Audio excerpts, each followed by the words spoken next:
연방 수사 결과 허브류가 살모넬라균과 연관성이 있다고 확인돼 트레이더조는 2개월간 29개 주 고객에게 판매된 바질을 회수했습니다.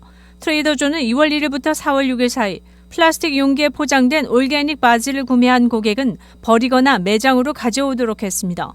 문제의 제품은 워싱턴 DC를 비롯해 엘라바마, 코네티컷, 델러웨어, 플로리다, 조지아, 아이오와, 일리노이, 인디애나, 캔사스, 켄터키, 메인, 메릴랜드주 등 29개 주에서 고객에게 판매된 것으로 확인됐습니다.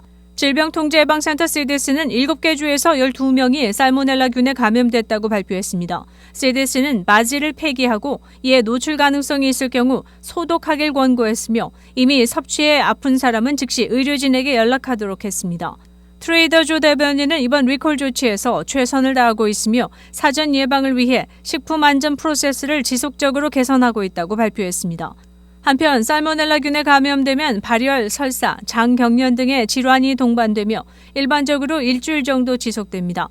대부분 치료 없이 회복되지만 어린이, 노인 등 면역 체계가 약한 사람들은 위험할 수 있습니다. 지난달에도 트레이더조는 견과류에서 살모넬라균이 발견돼 캐슈넛을 리콜한 바 있으며 닭고기 수프 만두에 플라스틱이 함유될 가능성으로 리콜 조치한 바 있습니다.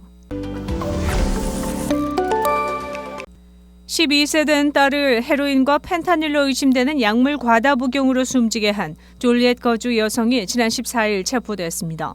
일요일 오전 이스트 워싱턴 스트리트 1500블럭의 주택에 경찰이 출동했습니다.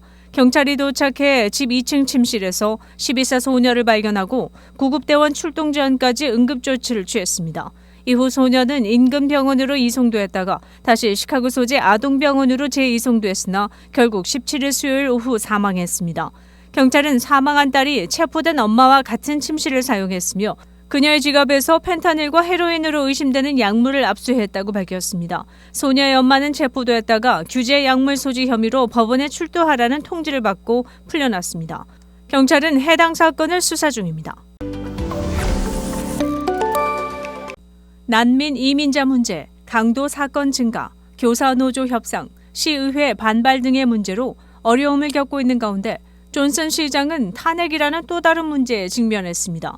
렉뷰에 거주하는 다니엘 볼란드는 정치행동위원회를 구성해 모금을 시작했고 11월 5일에 있을 투표에 시장 탄핵을 위한 투표를 실시할 예정입니다.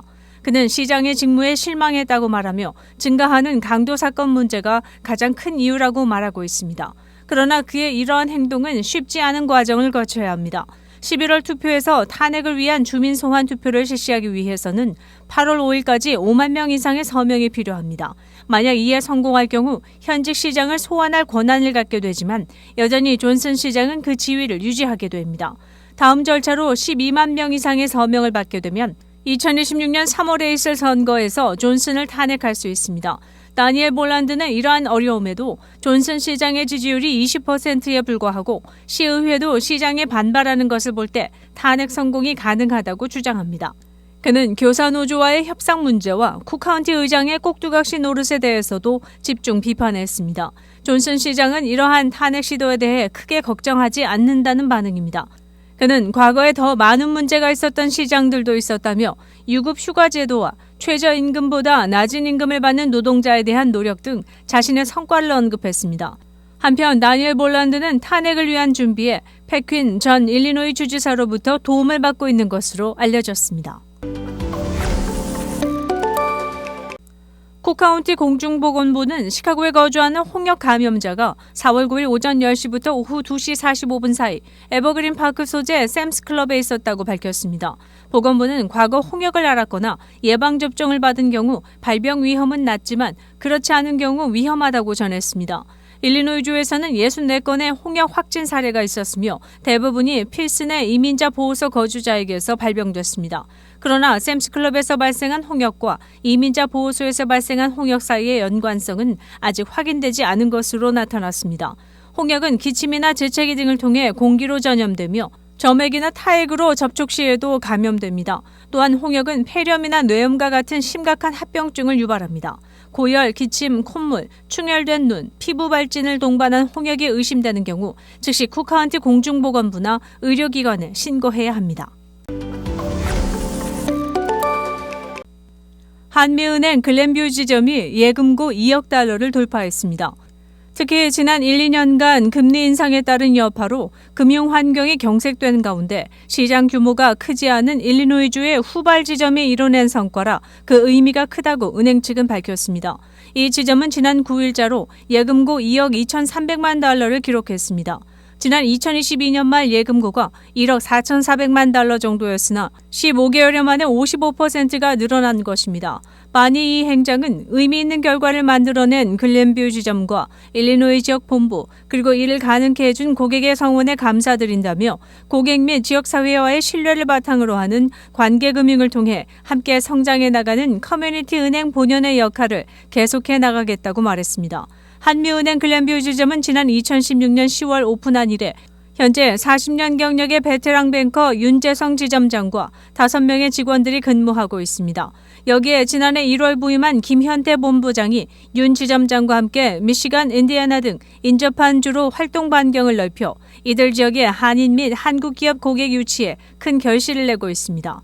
김 본부장은 기존 고객들에 대한 서비스 강화에 더해 인근 지역의 한미만의 장점을 소개하는 데 많은 노력을 기울이고 있다고 전했습니다. 윤 지점장은 지금의 모습에 안주하지 않고 기본에 충실한 서비스로 고객이 믿고 거래하는 금융 파트너 지점으로 자리매김하겠다고 소회를 전했습니다. 윈TV 뉴스투데이입니다. 따뜻한 봄을 맞아 스프링그로브의 리처드슨 농장에서 튤립 축제를 시작합니다. 농장 주인에 따르면 100만 송이의 튤립 중 현재 15만 송이 이상이 개화했으며 5만 송이의 수선화도 개화했다고 전했습니다. 앞으로 며칠 안에 더 많은 꽃이 개화할 것으로 예상돼 아름다운 풍경을 감상할 수 있을 것으로 보입니다. 농장주는 방문객들에게 얼마 전 내린 비로 장화를 신기를 권했습니다. 이 축제에서는 라이브 뮤직과 푸드트럭, 야외 게임, 와인 시음 등의 행사도 진행될 예정입니다. 축제 시간은 화요일부터 일요일까지 오전 11시에서 오후 6시 30분까지입니다. 입장료는 성인 기준 주중 16달러, 주말에는 19달러며 방문객들은 튤립 한 송이가 무료로 제공됩니다.